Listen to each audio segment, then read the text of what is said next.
Baru diberitahu satu, sudah 10 keluar dari mulutnya. Nah, sekarang pertanyaan, kenapa anak-anak kita begitu? Kenapa kira-kira? Apakah sepenuhnya salah anak? Tidak. 90% salahnya orang tua mendidik anak kita. Salah. Salah dari mendidik. Silakan baca hasil penelitian psikologi pendidikan. Silakan baca tulisan-tulisan di koran, di majalah tentang proses pendidikan, silakan. Tapi keliru dan sesat ketika Bapak Ibu tidak buka Quran, khususnya surah Luqman untuk mendidik anak. Kita baca riset rujukan dari Eropa, rujukan dari Amerika. Tapi kita tidak pernah buka Quran dalam mendidik anak. Hakul yakin, kalau kita jauhi Quran mendidik anak, maka anak kita bisa jadi cerdas, bisa jadi jabatan tinggi, tapi tidak tahu sopan santun kepada orang tuanya. Kan orang tua kita sekarang merasa hebat kalau anaknya pintar bahasa Inggris. Ustadz, itu anaknya hebat betul tetangga saya. Kenapa? Itu belum SD itu Ustadz sudah lancar bahasa Inggris. Apa hebatnya? Banyak yang begitu. Masa banyak Ustadz? Silakan bapak-bapak ke Inggris. Tanya Pak Menteri. Tanya Pak Menteri. Itu anak-anak di Inggris dari kecil dia bahasa Inggris Pak. Bener. Ayo. Meskipun dia lancar bahasa Korea, bahasa Inggris. Kalau berdoa dia pakai bahasa Inggris. Oh my God, please help me my mother. Pasti dia pakai bahasa Bugis juga kalau dia orang Bugis. Ya kan? Ngapain Pak?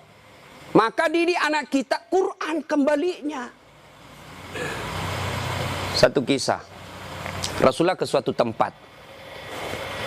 Dalam perjalanan ke tempat tersebut, Nabi melewati pemakaman. Nabi lalu bersabda, langkahkan kakimu dengan cepat ketika lewat pemakaman. Seluruh sahabat mempercepat langkahnya. Sampai Nabi di tujuan. Selesai urusan, balik lagi dengan rute yang sama. Lewat di pemakaman, seluruh sahabat melangkahkan kaki dengan cepat. Karena tadi diperintah cepat, tanpa perintah Nabi, percepat langkah. Nabi katakan, tidak usah, kau santai aja jalan. Ya Rasulullah, tadi pergi disuruh cepat, sekarang kau tidak. Kata Nabi, tadi itu, andai kau diberi telinga seperti pendengaranku. Tadi itu waktu pergi disiksa orang dalam kubur. Saya tidak mau lama-lama mendengarnya, tidak tega saya mendengar dia disiksa, maka saya mau jauh supaya saya tidak dengar. Waktu pulang tidak lagi. Kenapa? Saya dengar berita dari Jibril. Allah perintahkan hentikan siksaanmu wahai penyiksa di kubur. Tidak mungkin saya siksa orang tuanya di kuburnya. Sementara anaknya di dunia lagi belajar mengaji membaca basmalah. Bismillahirrahmanirrahim. Baru kalimat basmalah dia baca anaknya. Allah sudah katakan berhenti kau siksa anaknya, orang tuanya. Nabi tidak mengatakan saya dengar anaknya kursus bahasa Inggris. Anaknya kursus aritmatika, anaknya kursus komputer, tidak. Tapi apa? Quran. Maka didik anak kita Quran. Ya Pak ya? Itu dosa anak-anak yang masih sekolah. Kalau kita ini, yang sudah punya istri, model durhakanya, nah seperti tadi. Lebih takut sama istrinya daripada ibunya. Ada di sini bapak-bapak takut sama istri. Berhenti kau jadi laki-laki kalau takut sama istri. Apa mau takut? Nah kita setengah mati cari ikan uang. Saya seriusin Pak Menteri. Coba lihat Pak. Dari pagi kita keluar mikir untuk istri. Supaya dia bisa beli emas. Supaya dia bisa pakai kudung yang bagus. Supaya dia bisa pakai tas yang mewah. Supaya dia bisa pakai sepatu yang up to date. Semua kita pikir itu. Mana pernah istri kita mikirkan kita bagaimana supaya kita pakai berlian? Tidak pernah. Kita pikir itu Pak. Bukan cuma di dunia, sampai di akhirat. Makanya tidak masuk akal saya kalau ada suami takut sama istrinya. Mana mau takut? Semua kita tanggung dunia akhirat. Ya, di dunia kita tanggung AC-nya. Di dunia kita tanggung cicilan mobil. Di akhirat kita tanggung lagi dosa istri. Lalu dia kasih takut-takut kita. Bagaimana ceritanya? Lain kalau dia kasih kita model 10 miliar. Kau sudahlah, kau duduk saja. Kita takutlah nanti habis modal. Tapi kalau kita juga yang cari uang. Lalu kita takut sama istri. Tidak masuk akal saya. Ya nggak Ustaz. Dia pecahkan piring. Kalau dia pecahkan satu, kasih pecah satu lusin. Kenapa? Piring boleh dibeli. Harga diri sebagai suami tidak boleh diinjak-injak istri. Takbir. Yang takbir pasti takut sama istrinya. Coba. Nah itu kan ada laki-laki dosa sama mertua, sama ibunya gara-gara takut sama istri. Contoh ya. Nih dapat bonus di kantor. Lalu suaminya berkata, Ma, ini kan COVID lama kita tidak kunjungi bapak di kampung. Kita kunjung tentu bawa wabah buat ibu bapak kita. Sudahlah, ini bonus kita transfer aja. Mudah-mudahan ini bisa digunakan ibu. Beli makanan kesukaan. Dia menikmati air usia senja. Apa kata istrinya? Apa? Ibumu terus. Kawin kok sama ibumu? Nih dongo. Mana orang bisa kawin sama ibu? Ada kan ibu ngomong begitu, beleng-beleng. Ini asli beleng-beleng, mana bisa? Pilih kok, mamamu atau saya. Mana bisa dipilih antara ibu dengan istri? Ini pilihan yang tidak masuk di akal. Kalau saya istri saya bilang begitu, ceraikan saya. Sini kok, saya ajar kok bagaimana isi formulir penceraian. Benar Pak, jangan sampai bapak berdosa gara-gara takut sama istri. Hilang berkah hidup rumah tangga kalau ibu takut sama istri, berbuat baik sama orang tua gara-gara takut sama istri. Mestinya istri yang baik, dia sujud syukur ketika mertua anaknya. Kenapa? Berdoa, ya Allah, mudah-mudahan anakku juga seperti ini ketika saya sudah punya istri, masih mengingat saya. Tapi kalau dari kecil anak kita dipertontonkan tidak boleh berbuat baik sama mertua, maka begitu ibu nanti juga tua, dikasih masuk panti jompo sama anak mantunya. Si mau kok. Ini, dengar ibu-ibu ya. Mestinya sujud syukur. Alhamdulillah saya punya suami perhatian betul sama mertua. Mudah-mudahan anak saya juga seperti ini. Ya Allah, terima kasih kau kirim orang tua ini. Gara-gara ini orang tua saya punya suami jadi menteri. Andai saja bukan suami ini, orang tua ini punya anak, mungkin suami saya pengangguran. Bersyukur dengan cara apa? Jangan halangi. Dan kita juga suami jangan bersebelah. Mertua juga kita adalah orang tua kita. Konsep Islam itu ada 3 orang tua. 1 ibu bapak, 2 mertua, 3 orang yang pernah mengajari ilmu. Itu orang tua kita. Maka yang baik, datang ibunya suami, istri yang kasih hadiah. Datang orang tuanya istri, suami yang kasih hadiah. Malah jangan sembunyi-sembunyi. Karena takut sama istri, masuk di dapur mamanya. Mak, jangan dilihat istri saya, mati saya. Beleng-beleng. Ya? Takbir. Jangan sampai bapak menjadi anak durhaka hanya karena takut kepada istri. Itu camkan itu Pak. Maka saya bilang sama istri saya, boleh kau marah-marah sama saya. Ada rezeki dari saya, kau habisi duit, itu rezekimu. Boleh kau maki-maki saya kalau kau marah. Boleh kau lempar kepalaku, yang penting tidak dikena. Satu yang tidak boleh sedengar, jangan pernah kau sakiti perasaan ibu saya. Begitu sakit perasaan ibu saya, tidak ada mantan orang tua. Tapi istri, banyak namanya mantan istri. Nah itu harus tegas, ini prinsip buat kita anak. Nah ini golongan pertama yang menderita ketika sakaratil maut, anak yang durhaka kepada orang tuanya. Bagaimana dengan almarhum anak Pak Tony? Atau kita yang sudah meninggal orang tuanya? Ustadz, saya dulu anak durhaka Ustadz. Berapa sering saya kasih keluar air mata ibu saya Ustadz. Tapi saya sudah sadar, saya sudah hijrah sekarang. Tapi orang tua sudah ada kubur. Gimana cara berbuat baiknya? 1, doakan. Mendoakan orang tua tidak harus pakai bahasa Arab. Mendoakan orang tua bagi yang menikah ada 4 minimal kita minta. Ya Allah, ampuni dosanya. 2, terima amalnya. Ada amal tidak diterima? Ada. Amal-amal pilkada. Sumbang jilbab 10.000. Supaya dicoblos. Nah, nanti ya Allah mana jilbabku 10.000 kata malaikat, bos pilkada jilbabmu. Ya, enggak sampai. Pun kalau ada amal orang tua kita seperti itu, dia pernah caleg, maka kita berdoa, ya Allah terima amalnya orang tuaku. Yang ketiga, lipat gandakan amalnya tersebut. Dan yang keempat, lapangkan alam kuburnya, jadikan kuburnya menjadi taman-taman surga. Lalu tutup dengan doa yang ada Al-Quran, Allahumma ghafirli wali walidayya warhamhuma kama rabbayani shaghira. Doakan. Yang kedua, cara berbuat baik kepada orang tua sebelum meninggal adalah bersedekah atas nama orang tua. Saudara-saudara sekalian, saya sebagai anak pertama, ini memang ada hak waris kita. Rumah ini kita 4 bersaudara, kita punya hak waris. Tapi inilah peninggalan Bapak yang beliau sejak jadi pegawai sampai pensiun mencicil rumah ini. Tidak elok rasanya begitu meninggal, beliau tidak menikmati rumah ini. Lebih baik rumah ini kita jual, kita belikan beliau jadikan masjid. Nah, setengah dari ini warisan barulah kita bagi. Bagaimana adik-adik? Setuju? Setuju Kak. Nah, biasa kalau ada begini istri yang menghasut. Apa kek, kau kan anak pertama, masa kau mau diatur sama adikmu, dongo ini. Nah, itu biasa itu begitu. Jadi penghasut. Nah, bersedekah atas nama orang tua. Ada lagi yang berkata tidak sampai kalau sudah meninggal Ustadz. Mau bukti bahwa sedekah kepada orang meninggal sampai? Mau bukti? Mau Pak? Mau, saya kasih bukti. Gimana caranya? Bapak meninggal dulu, saya kirimkan sedekah. Sebab yang begini alam gaib Pak, tidak bisa diakali. Kalau Bapak tidak percaya sudah mati duluan deh, saya kirim Fatihah dengan binatang kurban. Yang ketiga, cara berbuat baik kepada orang tua sudah meninggal adalah mengunjungi karib kerabatnya. Besok lusa, anaknya almarhum, ya masih hidup teman-temannya Bapak, ketika sudah usur, anaknya sudah menjadi pembesar, maka kunjungi karibnya. Itulah cara berbuat baik kepada orang tua yang sudah meninggal. Dan yang paling konkret, kalau mau berbuat baik kepada orang tua sudah meninggal adalah jadilah anak yang soleh atau soleha. Nah ibu bapak saudara-saudara sekalian. Nah ini yang perlu diluruskan. Orang datang melayat, satu, banyak nginjak-nginjak sunnah Nabi.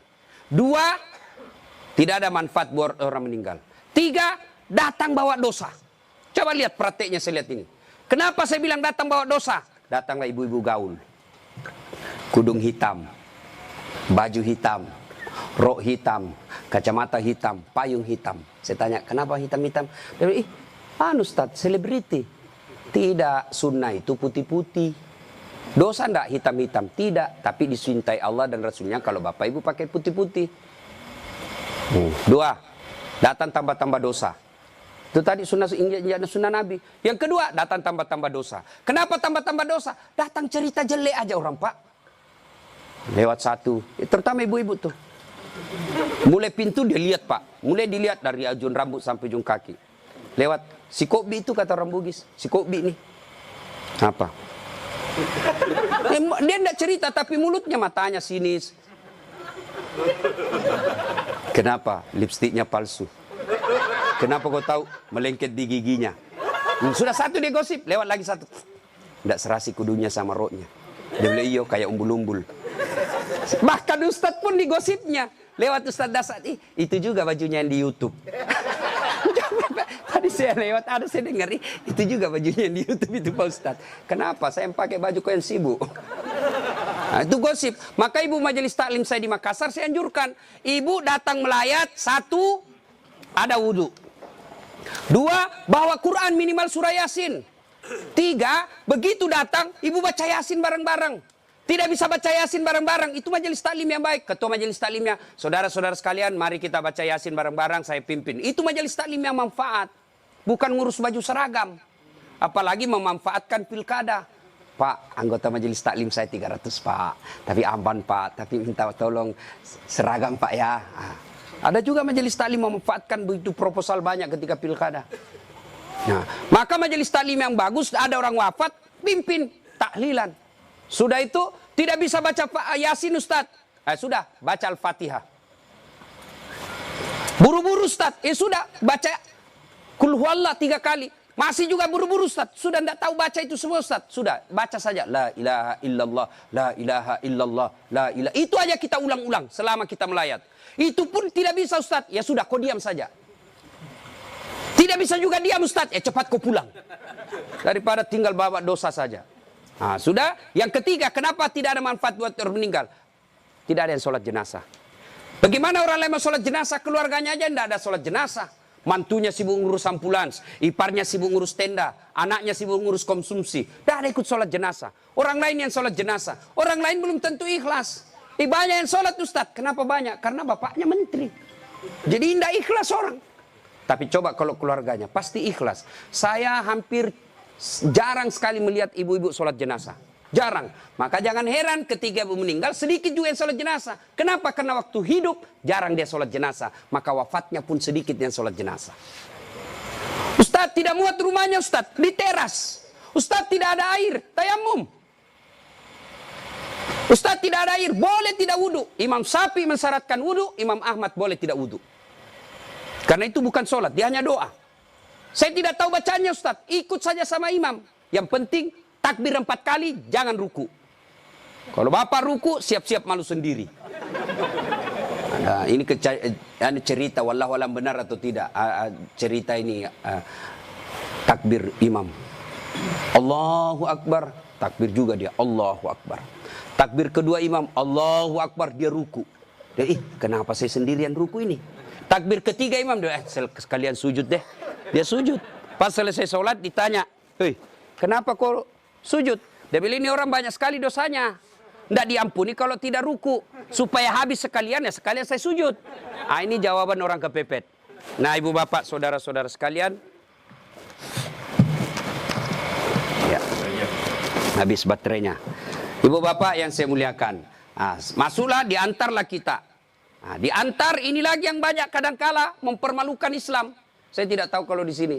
Saya melihat kalau di daerah sebagian Makassar, Pak, orang meninggal kala-kala demo, Pak. Naik di mobil, dia putar bajunya, orang mati, orang mati. Wah, minggir. Sampai mobilnya orang dilempar. Jangan begitu. Ngapain buru-buru? Jadi sebelum diantar jenazah, keluarga yang berduka pidato. Terima kasih Bapak Ibu sudah memberikan kami dukungan moral. Tapi tolong jangan mempermalukan kami di jalan. Jangan lagi menambah duka kami dengan mengganggu pengguna jalan yang lain. Saya kalau pergi mengajar, tiba-tiba jenazah di mobil jenazah, bagus cara pengantarannya, saya minggir Pak, saya kirimkan Fatihah. Kirim Fatihah untuk Rasulullah, saya ikutkan jenazah yang diantar. Tapi kalau menakutkan, tidak ada yang mau doakan. Ya? Ngapain buru-buru? Ngapain buru-buru? Kan ada lagi yang paham, tidak tahu dari mana dia belajar. Katanya kalau terlambat disiksa. Bagaimana ceritanya? Kalau dilewati 5 manu, disiksa orang meninggal.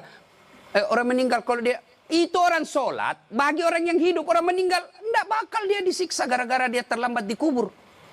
Ngapain buru-buru? Itu juga sudah ada anunya, liangnya sudah siap. Semua apa perluan pemakaman sudah siap. Apalagi kalau ada wasiat orang yang meninggal. Jangan kau kubur saya sebelum anakku datang dari Amerika. Wajib kita tunggu. Itu wasiat. Ada 7 kewajiban orang hidup terhadap orang mati. 1 diantaranya wasiat. Kecuali wasiatnya bertentangan agama atau melanggar mengandung mudarat. Misal, jangan pernah kau kuburkan saya di tempat kopi. Kuburkan saya di kampung. Tapi keputusan pemerintah karena dia wafat karena COVID, ya boleh tidak diamalkan wasiatnya. Kenapa? Karena dia mengandung mudarat. Atau dia bilang kuburkan saya di kampung. Tapi begitu mau dikuburkan ada badai, tidak bisa nyebrang pulau. Nah, boleh itu karena di luar kemampuan kita. Atau besok-besok saya meninggal kasih narkoba di atas kuburku. Karena dia pecandu narkoba. Anda boleh itu Pak, melanggar ya. Jadi Bapak, saudara-saudara sekalian. Nah, sampailah kita di pemakaman. Nah, ini juga yang perlu diluruskan. Berapa banyak orang yang sampai pemakaman tidak melaksanakan sunnah Rasul. Diajarkan begitu sampai pemakaman, ucapkan Assalamualaikum ya ahlal kubur. Ya, tidak tahu itu cukup. Semoga keselamatan bagi kemuliaan ke semua penghuni kubur. Insya Allah saya ikut menyusulmu. Nah, ada lagi pelanggaran yang kita lakukan apa? Menginjak-injak batu nisan. Tidak boleh sama menduduki batu api neraka itu Pak. Ada yang sampai duduk sambil merokok di atas batu nisannya orang. Tidak boleh. Pemakamannya padat Ustaz. Bapak tidak usah masuk. Cukup yang memikul. Bagaimana yang memikul Ustaz? Boleh karena dia darurat. Karena kalau satu langkah jatuh Pak, jatuh jenazah. Sudah dimakamkan? Nah, sudah selesai. Kembalilah pemakam. Ya, tinggallah kita. Bapak merantau ke Papua. Tidak nyaman di Papua, kembali ke kampung, Sulawesi Tenggara. Merantau lagi ke Surabaya, di Surabaya tidak nyaman, kembali lagi ke kampung. Merantau lagi ke Makassar, Makassar tidak nyaman, kembali lagi ke kampung. Masih ada pilihan. Bapak pegawai negeri ditugaskan ke Papua, tidak nyaman, tidak ada sinyal, Bapak boleh pensiun dini. Tidak disenang saya sama menteri saya, boleh Bapak pensiun dini, tidak ada masalah. Tapi begitu Bapak masuk kubur, senang tidak senang, tinggal kau di situ, tidak boleh kau keluar lagi. Siapa orang yang tersiksa dalam kubur? Yang pertama kata Nabi, al-mutahawilu bis-sholah, yang menganggap enteng sholat. Orang yang menganggap enteng sholat Pak, jangan sudah. Sholat itu di akhirat nanti barcode. Bapak beli elektronik kan sekarang pakai barcode, ya kan? Nah, Bapak begitu setor jualan, berarti ini boleh bawa. Di akhirat kalau Bapak di barcode, bagus sholatnya. Tidurkan dia kata Nabi seperti tidurnya tidur pengantin baru. Tapi di barcode, Hilang, redup-redup. Ini macet. Ini sholat Jumat, hari Jumat saja. Paling terlambat datang, paling cepat pulang. Orang khotbah dia tidur. Begitu bangun, aliran apa yang tidak ada khotbahnya? Bukan aliran apa, kau yang tidur beleng. Percaya Pak, orang yang tidak ada sholat demi Allah. Bapak tidak puasa, masih boleh disebut Islam. Bapak tidak haji, masih boleh disebut Islam. Bapak tidak bayar zakat, masih disebut Islam. Tapi tidak sholat, Imam Syafi'i menghukuminya, disuruh bertobat dan dia tidak mau, boleh dihukum mati. Itu kalau Imam Syafi'i. Disuruh sholat dan dia tidak mau. Disuruh bertobat dia tidak mau, kata Imam Syafi'i, boleh dia dihukum mati. Begitu pentingnya sholat. Ketika Allah perintah puasa, ayat saja turun. Allah perintah haji, ayat saja turun. Allah perintah zakat, ayat saja turun.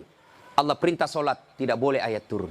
Rasulullah dijemput oleh 4 malaikat menghadap kepada Allah. Kenapa? Ini perintah penting. Diberikan perintah sholat. Pak Menteri, ada himbauan kepada seluruh kepala daerah se-Indonesia, hanya berupa himbauan cukup WhatsApp dalam grup. Tapi kalau itu berupa SK yang penting, Gubernur datang kantor Menteri. Kenapa? Ini penting. Tidak boleh kau di WhatsApp. Sholat demikian pentingnya, sehingga Nabi harus diundang menghadap. Itulah disebut Isra dan Mi'raj. Bapak kerja jadi Grab, jadi menteri. Munafik kalau Bapak katakan, bukan untuk dunia saya. Bohong. Kita bekerja apapun profesi kita untuk memperbaiki dunia. Lalu siapa yang punya dunia? Allah Subhanahu wa ta'ala. Artinya, mustahil dunia dalam genggaman. Kalau yang punya dunia Bapak jauhi. Saya kasih contoh. Saya akrab dengan Pak Menteri. Saya datang ke Jakarta. Pak Menteri, saya mau jalan-jalan Jakarta ini, tapi tidak ada mobilku Pak Menteri. Kata Pak Menteri, aman terkendali Ustaz. Pak Menteri telepon ajudan. Ajudan, siap Pak Menteri. Itu ada Ustaz Dasat, kau jemput dia. Nanti dikena lagi kita di ceramah. Kau jemput dia. Kasih mobil yang bagus, kasih pengawalan, jangan lupa kasih pembeli pulsa. 1 jam kemudian datang ajudan. Tabe, Pak Ustaz, kiriman Pak Menteri. Aman, selesai masalah saya di Jakarta. Kenapa? Saya akrab sama Pak Menteri. Anda dari Makassar tidak pernah ketemu, tidak pernah silaturahmi, tidak pernah didengar namanya, tidak pernah lihat. Assalamualaikum Pak Menteri. Boleh pinjam mobilnya? Siapa ditelepon Pak Menteri? Ajudan, bukan. Siapa? Kapolres. Tangkap itu, penipu. Tidak pernah ketemu pinjam mobil. Pasti penipu itu. Demikian juga dengan Allah. Bapak tidak pernah sholat. Tiba-tiba sakit, ya Allah. Saya sudah capek sakit, ya Allah. Sembuhkan penyakitku. Allah berfirman, malaikat. Karena dia sudah capek, sekali cabut nyawanya. Sholat Pak. Apa alasan Bapak tidak mau sholat? Coba bilang, ayo malas sholat ini. Ayo, bilang kau apa? Saya tantang kau ini hari. Paling ibu-ibu haid. 3 kali haid 1 bulan. Kenapa tidak sholat? Lagi mens. Kenapa tidak sholat? Datang bulan. Kenapa sholat? Iya halangan. Itu aja, semua itu 3 kali 1 bulan. Mana bisa. Bilang suaminya, kenapa belum sholat ibu? Biasanya cuma 5 hari, ini kok sudah 7 hari belum sholat. Orang belum bersih. Masih ada sedikit-sedikit. Dia bilang suaminya, kau bohong ya? Apa bohong? Saya kasih lihat kau. Beleng-beleng. Apa kasih lihat dong kok? Apalagi ibu-ibu banyak tidak sholat. Kalau ada pesta pengantin, mukanya dikira tembok. Coklat, biru, krem, abu-abu. Apalagi banyak ibu tidak sholat. Gara-gara apa? Jilbab. Jilbab sakaratil maut. 3 lapis. Saya ini keliling-keliling ceramah Pak. Saya ke Brunei, itu ibu di sana, siku 3 saja kasih peniti selesai. Di Malaysia juga begitu, Filipina Selatan juga begitu. Saudi, lebih gampang masuk, kasih selesai Pak. Di sini la haula wala quwwata illa billah. Bingung saya bisa lihat, dia pengantin, gimana caranya dipakai ini ya? 3 lapis Pak, ada miring-miring sedikit. Ada cipin-cipin ini, ada kayak pohon di belakangnya. Begitu dia bilang suaminya, Bu, kau pergi sholat. Sadar kok Pak, saya sadar, saya suruh kau sholat, bisa sholat. Kau ndak lihat ini Pak, 1 jam dipakai di jilbab. Dongo. Gara-gara jilbab ndak sholat, beleng-beleng. Ya nggak tahu Bu, saya serius ini. Sholat Pak, adik-adik, saya bisa cerita seperti ini karena saya alami. Percayalah Pak, mustahil Allah sengsarakan hidupnya orang baik sholatnya. Tuhan apa yang sengsarakan hidupnya orang baik sholatnya?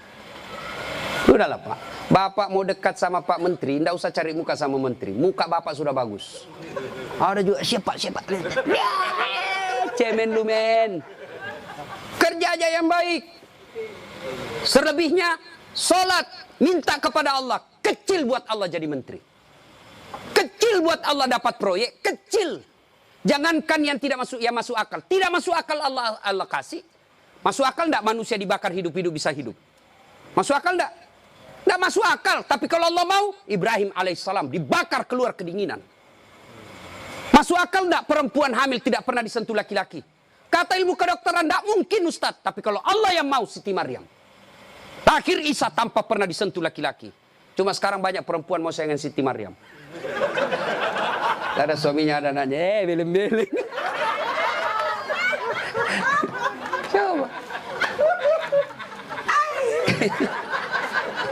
Coba. Subhanallah. Banyak kejadian tidak masuk akal tapi terjadi. Masuk akal enggak orang bisa hidup dalam perut ikan? Ada pernah masuk perut ikan? Kalau saya ikan masuk dalam perutku. Kalau Allah yang mau, Yunus alaihissalam 40 hari dalam perut ikan, hidup keluar dengan selamat. Apalagi sekedar punya mobil kecil buat Allah, kecil. Lunas rumahmu kecil buat Allah, terhindar dari wabah kecil buat Allah. Allah cuma minta ista'inu bisabri wassalah. Sabar, perbaiki solatmu, saya yang selesaikan semua masalahmu. Itu janji Allah, bukan janji caleg. Kalau caleg Pak dikasih semua kita namanya Pak, pilih saya, gampang, sama-sama kita orang Bugis. Ini masalah, ada masalahmu telepon saya 24 jam. Begitu ada masalahnya dia ganti nomor HP-nya Pak. Bapak saudara-saudara sekalian, banyak yang ingin saya sampaikan tapi waktu yang terbatas. Pada akhirnya saya tidak pernah berpikir berdiri di tempat ini.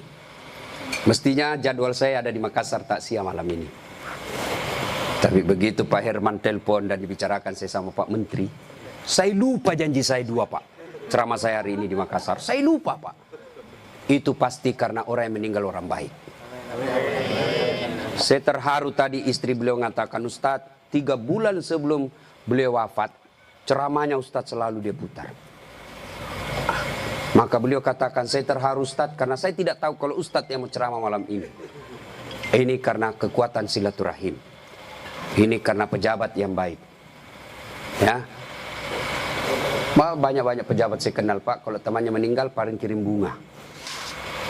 Ini alhamdulillah hadir memberikan dukungan dan mendatangkan Ustadz Dasat. Maju Pak Eko. Alhamdulillah ya. Bapak, saudara-saudara sekalian, sebelum kita akhiri, saya mau bertanya dan ini pasti dicatat oleh malaikat. Apakah Bapak Ibu bersaksi bahwa almarhum orang baik? Kalau ada dosa dan kesalahan dimaafkan? Catat ya malaikat, inilah menjadi amal kebaikan buat almarhum. Banyak yang ingin saya sampaikan tapi waktu yang sangat terbatas.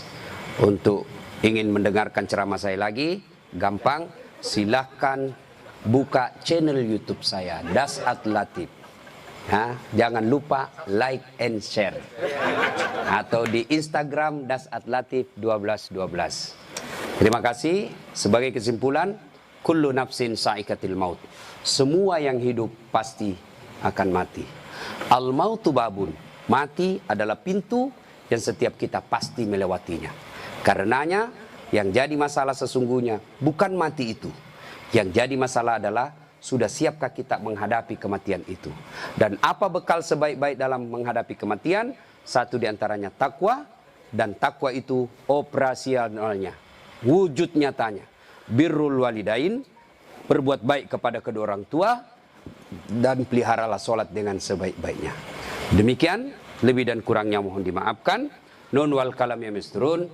Billahi fisabilil haq. Sebelum kita akhiri, mari kita kirimkan suratul Fatihah kepada Rasulullah Muhammad SAW.